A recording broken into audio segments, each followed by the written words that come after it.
Ang sarap ng tulog ko.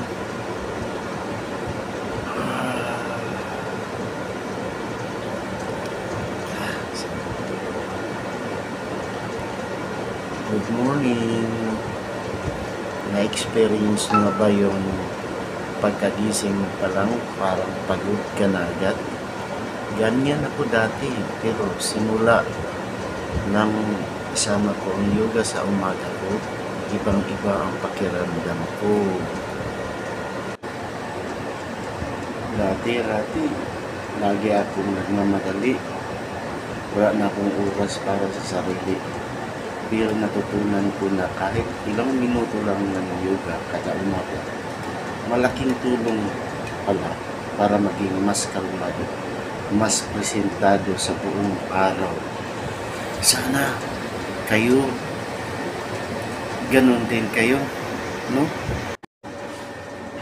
Simple pero powerful. Ito yung pose na ginagawa ko kapag gusto kong i-release yung tension sa likod ko. Ang sarap ng pakiramdam. Pero para sa mga baguhan, kailangan lang ninyong i-bend yung knee ng kunti. Huwag niyong ipusige. Kung gusto niyong ma-stretch yung likod, yung puwitan nyo, huwag niyong masyadong ipusige. I-bend nyo lang ang knees para sa mga beginners. So ayan, napaka-simple po ng ano na yan, pero powerful. Stress reliever din yan sa likod, yung palagi kang nakaupo, palagi kang nakaupo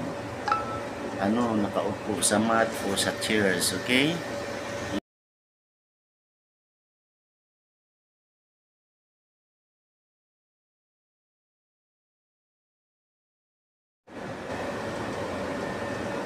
Kung gusto niyo pa ng mga yoga-inspired lifestyle tips, huwag kalimutang mag-subscribe at i-like itong video.